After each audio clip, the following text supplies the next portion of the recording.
Good evening, everyone. How are we all doing? Are we having fun? Awesome, awesome. So our session is going to be lighthearted, but we're going to start with some facts. Is that okay? Okay. So over 1.5 million people are experiencing both problem debt and mental health problems, according to Money and Mental Health. Financial pressure is the top cause of stress outside of work.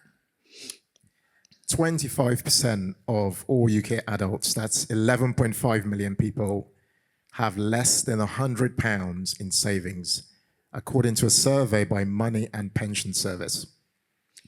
25% of under 30s who have a new mortgage have opted to pay it back over 35 years or more in an attempt to make monthly payments more affordable, according to Experian. Hi everybody, we're Ken And Mary of the Humble Penny and Financial Joy Academy.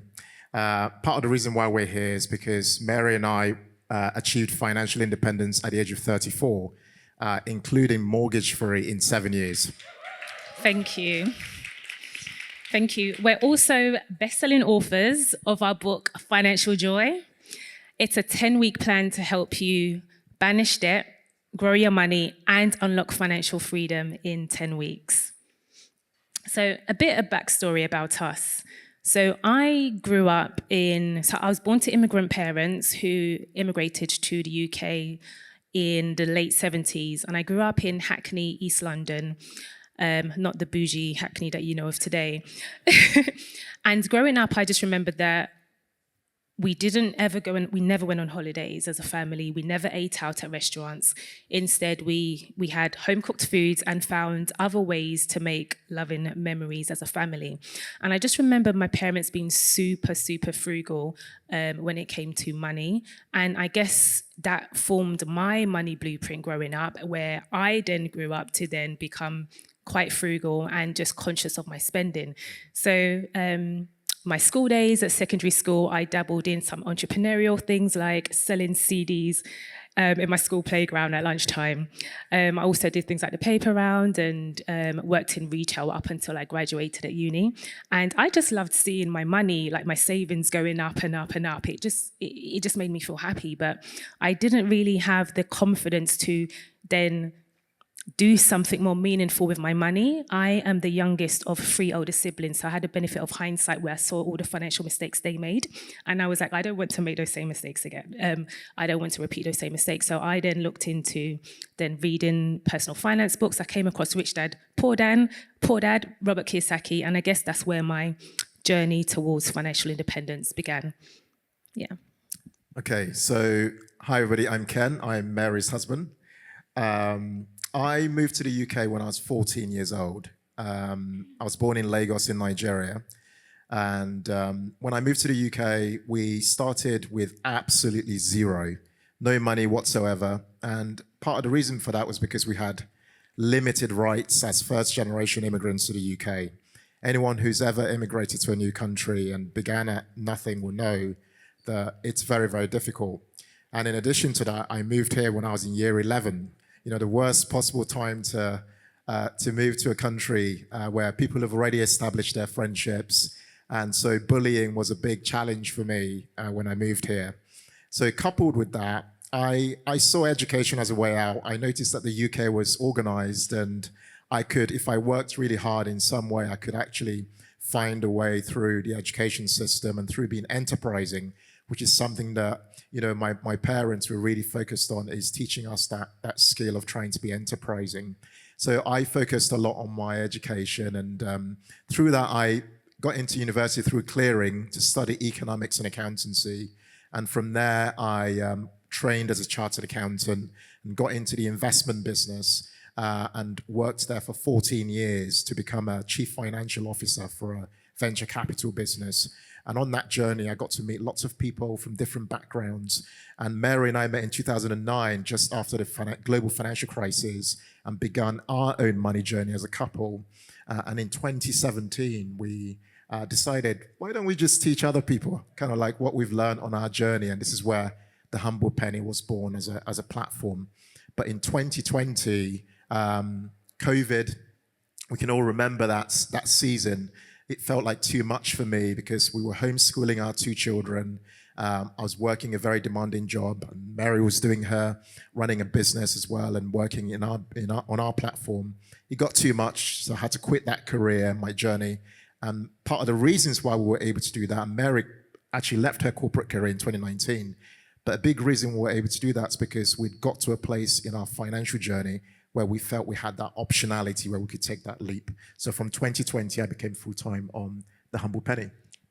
Yes, and I totally forgot to talk about my career journey, which you've touched on, but I did, my last corporate job was as an e-business analyst, which I just left abruptly to run one of our chain of nurseries when I was pregnant with our firstborn child. So I went to work with my 2 boys, but then it just became a bit too much, juggling work, childcare, marriage, the Humble Penny. So 2019 is when I worked on the Humble Penny full-time. And here we are today. So we were asked to give a talk on financial joy. And funnily enough, our book is called Financial Joy. So the question which I want to ask you is, what is financial joy to you? And we're going to do a little exercise, if that's okay. I'm just going to ask you to close your eyes for 2 minutes while I just read just a page from my book on, our definition of financial joy.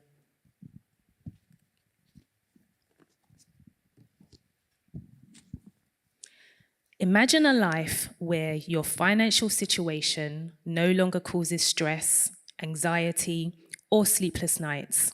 A life where money becomes a tool for empowerment, enabling you to pursue your dreams, support your loved ones, and make a positive impact in the world. This is the essence of financial joy. In other words, financial joy is a mindset and model that anyone who earns or spends money can use to ultimately design a balanced life of wealth and well-being. It's not just about accumulating wealth or achieving financial independence. It's about finding harmony in your relationship with money, aligning your financial goals with your values, and experiencing a deep sense of contentment and peace regarding your finances. Financial joy is about transcending the traditional notions of success and redefining what wealth truly means to you. It's about cultivating a mindset that allows you to navigate the ever-changing financial landscape with confidence and resilience. We choose joy because it is a deep and lasting sense of inner contentment and delight. It is a profound emotion that arises from within and an independent of external circumstances. Joy can be present even during challenging times, such as recessions or when the cost of living rises. Okay, so you can open your eyes now, if you did close them. So, what does financial joy mean for you? Have a think about it for just a moment. It will be different for everybody. But for Mary and I, in essence, if I had to summarize financial joy, the financial part, it's like bringing 2 worlds together. The financial part is about that journey towards building wealth, towards one day becoming financially free. It's what we want. But the well-being part is about what we need. And we all know that you can't really have wealth if you haven't got well-being. A lot of people focus too much on the wealth journey, but actually don't focus a great deal on the well-being that's required to do that. So tied to that, we want to just read you some extracts from a little bit on what financial joy means to us, whilst you reflect on what it means to you as well. So one bit we picked out on our journey for the financial part is this. Here's an example.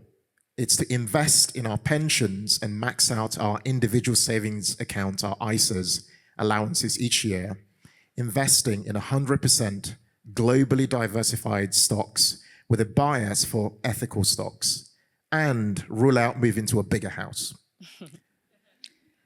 And for the joy side, it's to ensure that 20% of our family income is spent traveling to dream world destinations such as Europe and across Africa. with the hope of just exploring the local culture, history, and doing this with our children, making beautiful memories. And we aim to travel 2 to 5 times a year. Now, note that we sent 20% of our income. It hasn't always been 20%. It used to be 0%. Then it went up to 5%. And then after becoming debt-free, we then increased that number to 20%. Yeah.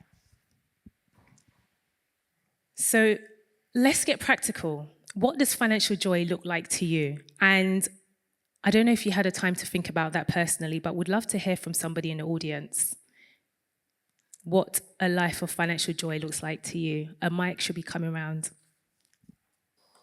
It's the freedom to have the options to choose, so to have that optionality that you mentioned before. I think that's the main for me. Beautiful. I think a lot of people can relate to that. One more person. So sorry. Hi, thanks. I think for me, and maybe it's also quite relevant to London, is actually not having lifestyle creep, which is very difficult. And you need to be very intentional about it. But I think that's one thing that really gets into the way of actually meeting plans. Wow, love that. That's a big one. Lifestyle creep. Oh. There was one more just in front, I think. Did you raise your hand? Yeah. Definitely would be do anything that we want for our family and to travel, and also have no worries for the future for us and our children too. Love that. Thank you, guys.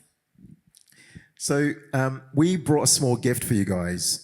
It's a quiz that we created, a bookmark. So if later on, if anyone's interested in our book, we'll be able to give these little quizzes to you guys. You're absolutely going to love it. It's aimed at helping you to work out what we define as your financial joy state. You can do it in like 2 minutes, but it's a little quiz that will really help you to really look across different aspects of your finances in like 2 minutes.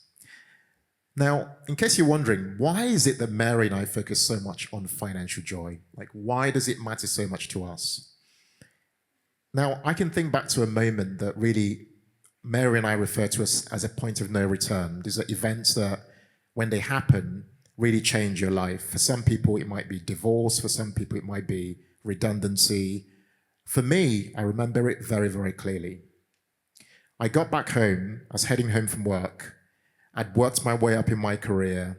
But then, with higher income came long hours, a lot of stress. And I'd worked a lot of hours for a few days, and I hadn't seen Mary or our children very much. And I remember heading home, the train journey around 12:30 a.m. I'd caught the last train, and I was walking home. It was raining, it was cold, it was dark. All I could see was just foxes. We live in Kent. And I was just trying to make my way home. I was thinking to myself, it's just the vision I had when I wanted that career, that C-level role, that LinkedIn, really shiny LinkedIn title. When I wanted all this, is this really what it looked like? I got home and I thought, whew, it's warmer here. I'm at home. Mary had crashed out and gone to bed. I got in, fell asleep right next to Mary, got up 3 hours later to use the bathroom, and that was the last thing I remembered. As it turned out, I collapsed. I hit my head on the sink, and Mary would find me lying on the floor. Do you want to just share how that felt for you to see it? It was just so nerve-wracking. It was just the scariest experience. And Ken was panicking when he realized what happened. And I was trying to reassure him whilst hiding the fact that I was like super freaked out. And I think that for us that situation was a point of no return, where we just said, look, we can't do things. We can't do life like how we've been doing it before. Like, we need to really assess our lives and really think about life design more intentionally and what that looks like for us, and just make sure that we incorporate that well-being into our life whilst pursuing what we want. So, yeah. I remember 3 hours later, I called the 999 number. The ambulance didn't want to show up, even though we'd said I'd just hit my head on the bathroom sink, because they were so overwhelmed with so many calls that night. The ambulance would show up 3 hours later. And I got in, he's sitting there with so many people waiting to be attended to. And I just thought to myself, how have we got here? How have we got here? I'd got there by overworking myself. And I remember making a video on my phone just to remind myself that I don't ever want to be back to this situation. And that weekend, after I got discharged and stuff, Mary and I took some time out to just head out and reassess how else could we design a life that truly works for us? One that really balances wealth and well-being, but not just focus on the financial element at the cost to our well-being, which ultimately needs to be the foundation.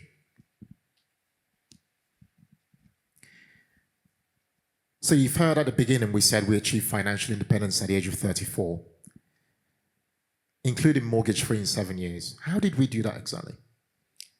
So our approach will be different to everybody else's because there are different ways to achieve financial independence. But we believe in trying to own your own home, if you can, and over time paying off that house whilst investing in other assets like maybe business or in the stock market.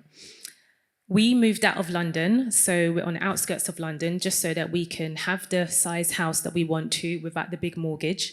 And it meant that we didn't have to borrow as much money. And again, we were able to pay off our mortgage in 7 years. And because we focused on it, we were able to achieve it. It was like a big goal for us. You know, we hung it up on a wall, like our vision, and we literally tracked down every month that we made overpayments. And doing that, it dropped our monthly expenses massively. But whilst we were paying down our mortgage, we were also investing in other areas, like as a stock market, which I mentioned before, business and property, which helped us along the financial independence journey. We'll be going into a bit of detail in a minute on the exact strategies we've focused on for our mortgage freedom, because I think that really is very important. But I think what's often ignored is the softer aspects of what's helped you build the right mindset to be able to go on the journey. So one big area of development for us was that Mary and I focused a great deal on our personal development journey. So we did a lot of retraining. So I mentioned earlier that I trained as a chartered accountant. But in addition to that, I blagged my way into, well, I say blagged, but I applied and did an MBA at the University of Cambridge, got accepted, got in there, did an MBA, and obviously that meant increasing my income over time. A lot of the funding for that was by your employer, so you were able to get a lot of funding for that. Yeah, I got half of it funded by the employer, which is excellent. Mary also retrained to move from working in the corporate world to working in childcare, managing a nursery and that sort of stuff. So a big part of the journey has been not letting that lifestyle creep that you refer to really, really overtake your life, which is very difficult with social media, but really trying to curb your lifestyle. But as you really work hard on increasing your income, you create a much bigger buffer that then gets invested into other areas, such as, overpaying on a mortgage or maybe investing in the stock market. We also took some really important risks. Like my mum, for example, as I mentioned, moved to the UK in her 40s with nothing, with 4 children, no money at all, and was just hustling to try and make a way for us as a family. One big thing I never forget, she came to us and said, I've got a business plan to start a nursery. And we almost fell off our seats laughing. But Mum was dead serious. And that nursery changed our lives because that business plan she had was, she didn't see how her grandchildren were going to be able to afford childcare. So she said, why don't we just start our own? Why don't we just create our own nursery? Why don't we just begin our own thing so that we don't have to fork out so much on childcare? This is what we did. We began with 1 branch and it grew to 4 branches over time. So all our children, as well as my sister's children and so on, all then went through that process of having their children educated at a nursery that we started ourselves by taking some risk, borrowing some money and putting that money into a business that we didn't really know whether it might work out or not over time. So a big part of the journey for us has been almost banishing that employee mindset, which is the mindset that you're always just waiting for that paycheck, but also thinking, well, actually, I've got inbuilt skills, I've got opportunities around me, I need to find a way to leverage all of that to help myself to move forward.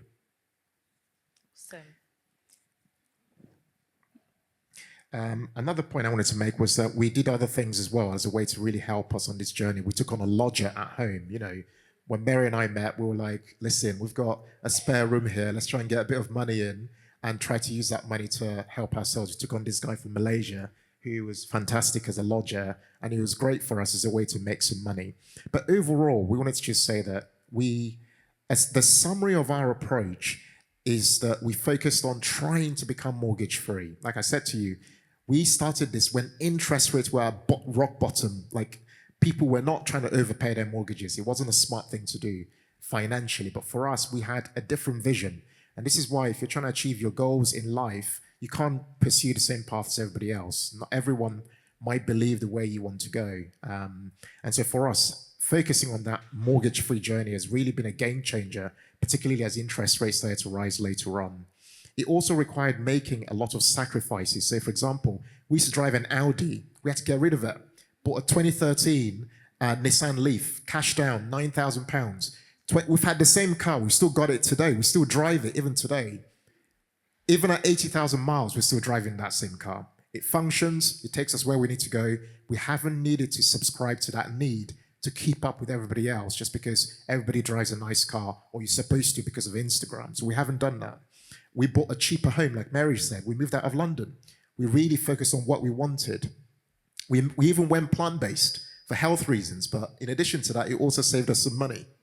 Yeah, so he had this crazy idea for us to stick to a £50 food budget, which when he... Per week, family of 4, when he suggested that, I just laughed.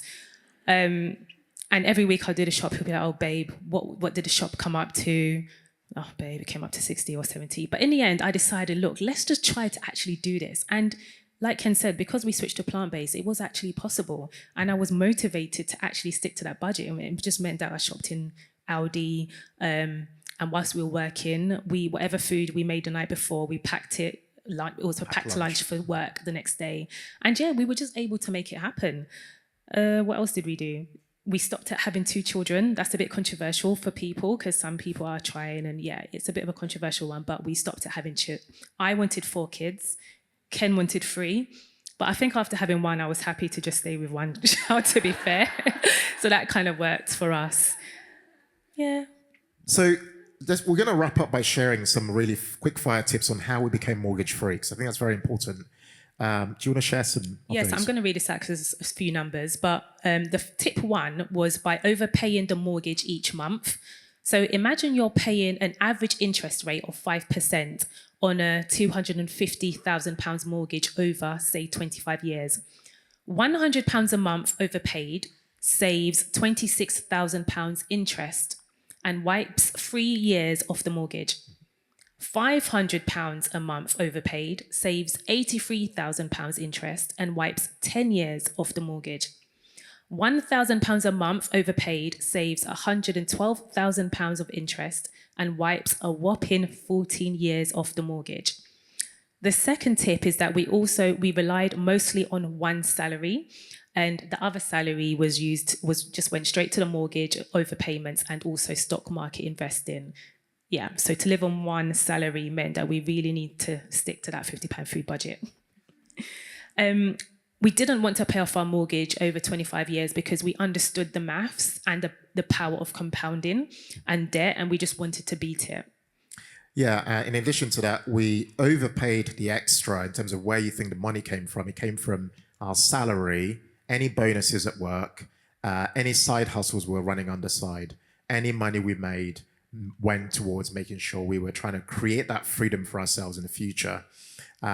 Every single month, we didn't just pay 1 mortgage payment per month. We were paying around 2 or 3. If I found 50 quid or 20 quid in like Mary's jacket or in my jacket, I'm like, this money is like not working. Like, we need to use it and make it work. No spare change was actually safe in our house. Yeah, and that was, it worked out because every time you saw that mortgage coming down, you felt motivated, right? We also remortgaged a few times and to reduce the interest rate and also the number of years on our mortgage through remortgaging. Now, one thing people talk about is there's this 10% mortgage cap on your mortgage that everybody gets when they get a mortgage. One thing we did was if you use a mortgage broker, you can get mortgages without a 10% overpayment cap on it, which is brilliant because it means you can then overpay however much you want without incurring the early repayment charge. So this was another hack that we figured out on our journey. Again, we focus on keeping the lifestyle simple. Every time you feel that itch to want to spend your money, you have to think, hang on a sec, what is the cost of spending this money? What's it really costing me over time? Yes, we were having fun. We found really affordable ways to enjoy ourselves. We love traveling. Mary and I have been to more than 28 countries around the world over the last decade. You know, planning, saving, booking our holidays about 24 months, 12 months in advance. Avios points. Yes, Avios points, collecting it, companion vouchers. So we found quite savvy ways to make sure we still enjoyed ourselves, but still focusing quite intentionally on this journey of creating that freedom we wanted for ourselves. Overall, it took us around 10 years to achieve financial independence, but this will be different for everybody. We share this just to say that everyone is on an individual journey, so you should never really compare yourself to anyone. It's very important to know you're running your own race, and the key thing is to have the vision you have for your life and have a timeline, which is why we say creating that life of financial joy really matters. But I want to just point out some specifics before we wrap up on why financial joy, how it's actually changed our lives. Financial joy has been a complete game changer for us. We don't wake up every day with any money worries or any stress anymore. Even though we experienced that in the past, it no longer is something that's our reality.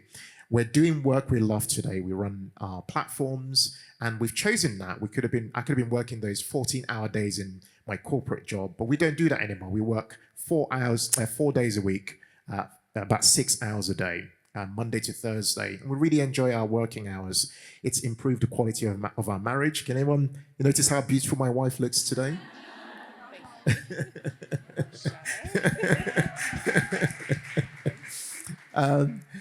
Which means like fewer arguments and, more date nights, It's improved the overall quality of life of our household, which means our children are raised in a stable home, which wasn't really the same for me because I moved a lot and, which creates a lot of difficulty with raising a family. And we feel more free to travel and do the things we love. And this is what we want for everyone. Yes. This is what we want for everyone. Yes. This brings us to the point where we say, yeah, guys, I echo everything Ken said.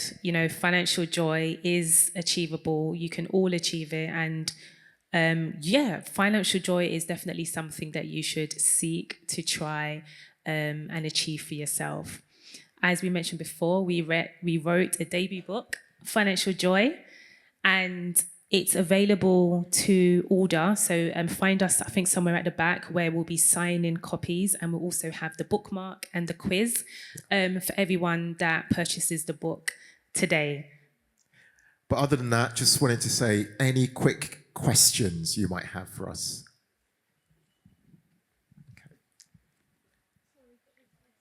Okay. Sorry, no time for questions, but you can find come and us find at the us back, and and we we'll will love to answer catch all up your with questions. Is that okay?